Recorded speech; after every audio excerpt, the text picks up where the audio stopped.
that when you are going through any kind of weight loss, doing any kind of detox program, your fat is what's going to be storing all of the chemicals and all the toxins that your body has been holding on to. So it's really important to have great bowel movements to help your body eliminate, so you don't reabsorb those nutrients, or sorry, those toxins. And so some ways of supporting elimination is getting herbal laxatives, or ensuring that you're eating tons of chia seeds would help keep your bowels lubricated enough so that you can always have a good elimination. Even just upping your magnesium citrate level will help with your elimination process, which is different from your magnesium bisglycinate level, because that is more of a cellular impact. Okay, so let's talk about the two main phases. There is more than two, but the other phases we don't talk about as much with the heavy metal detoxing. So the first stage in your body's ability to detox is basically identifying the toxins that are coming in, identifying that there is a foreign invader and that your body has to do something about it. So basically it puts like this, it neutralizes, so it puts a tag on it. And that process in the body requires antioxidants like vitamin C and E and your Bs and some of your branched chain amino acids. And so then we get into so these toxins that have been identified in phase 1 have now are made available to the chelators that are in phase 2. And so some of there's about 100 or so essential important conjugators or chelators that your body has at its in its toolbox that it can use. But the really main important ones are like the sulfation, the glucuronidation, glutathione, methylation, acetylation, and amino acids. Those are the ones that are going to bind to the toxins, attach to the toxins, and pull them out of your body. So that's when you need the good elimination process, all the way out through bowel movements. And so things that are essential for this process to function optimally are things like sulfur-containing molecules or substances or foods, like mainly your garlics and your onions. You're going to need things like glutathione and glycine and glucuronic acid, which are going to help your like glucuronidation and your glutathione processes. So those are also like anti-inflammatories. You need methyl donors, which are going to be like choline and betaine and SAMe, which provide methyl to neutralize and eliminate. You need your acetylation donors or suppliers, which are going to be your berries. And then you need nutraceuticals, which can help support all process of detoxification, as well as supplying nutrients and essential substances that help restore and repair the body. So N-acetylcysteine, MSM, SAMe again, calcium D-glucarate, quercetin, and curcumin are some of the main top nutraceuticals that you could take, especially going through a detox protocol. So binders. So these are the things that are going to be essential for your phase 2, that are going to bind the toxins that have been identified in phase 1 and pull them out. So chlorella, that blue-green algae that is rich in vitamins and minerals and iron and amino acids, has a high affinity for things like heavy metals and volatile organic compounds and pesticides and herbicides and mycotoxins. And the chlorella attacks those and pulls it out of the body. Activated charcoal, which is literally charcoal from wood or peat or coconut shells that has been activated through heat. So now that charcoal has like little tiny holes in it, and those holes grab the toxins and pull it out of the system. It doesn't get absorbed in the body. So it will pass through your GI tract and grab any unwanted toxins and take it out.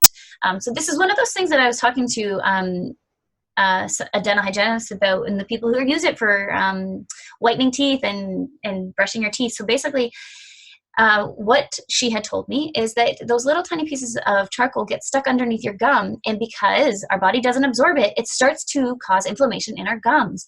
And yes, I understand that it's a natural substance and that it is going to help cleanse and detoxify and whiten our teeth, but it is not getting absorbed in our body. And so now we have these little tiny pieces of charcoal that are stuck under our gums that are causing inflammation. So I just don't really know if I want to ever recommend somebody to do that. So clays, there are some various types of clays that we can use.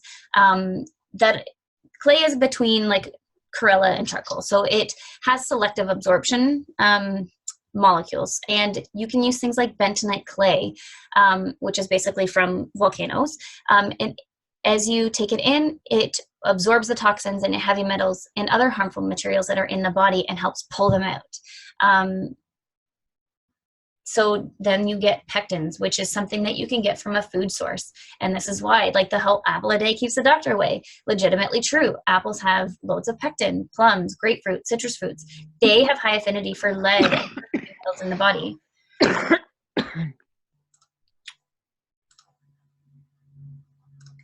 And so basically it attaches to those biotoxins in the gut, essentially caused by mold and other infections in the body, and it pulls it out of the system. It's a gentle cleanser, which is something else that you could always incorporate into a child protocol, is just ensuring that they have loads of these types of fruits to help pull out the toxins. And beneficially, it has some immune modulating properties, which is always helpful, especially in little people who are going to like daycares and like school, who get exposed to everything.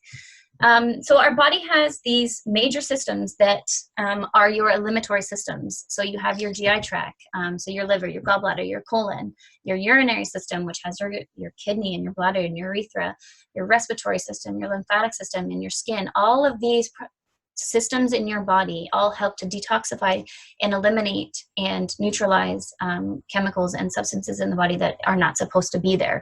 So one of the important things, sweat often, and at least once a day get sweating. That's your biggest organ in your system that is going to help to eliminate toxins that are located in our sweat glands and in our tears. So having a little cry is not a big deal. If you want to just say, I'm just detoxifying right now, just let me cry. It's all good. So some herbs that we can talk about are things like burdock, which is a skin and our blood cleanser. It helps for diuretic and diaphoretic, so it helps increasing the elimination process. It's super liver supportive and so much more. Cayenne is a blood purifier, and it increases your fluid elimination and sweat. So you want to go for a run and you want to like up your sweating ability, take some cayenne right before, or like those morning master cleanses that have cayenne in it.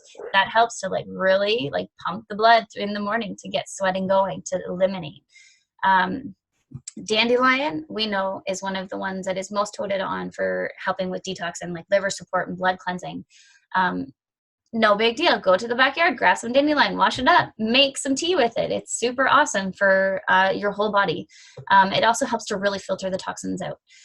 Garlic and ginger can be used as a therapeutic dose of herbs, or you can just have it as an everyday, like getting it into your body through a food source.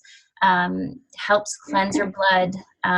It's good for lowering like your blood fats, and it has antibiotic and anti-inflammatory properties. It helps with increasing circulation and sweating. Licorice is one that is also really great, that if you are looking for some support with the bowel movement area, taking a licorice tea really helps with like increasing your bowel movements. Parsley is another one that is helpful with your diuretic, and it flushes your kidneys out. So throwing that onto a lot of the foods that you eat, or even I used to have parsley in my water just to have that as a regular intake. You still get the nutrients out of as it's been steeping in your water, like a parsley tea, and it looks kind of funny. People make comments about my garden and my water. So then there's many other herbs that you can reach for as you are going through different detox protocols. But these are just the ones that are some of my favorites. Okay, so that brings us to the end of our super fast talk on heavy metal detoxing. There's so much more that could possibly have been shared, but if anybody has any questions, let me know.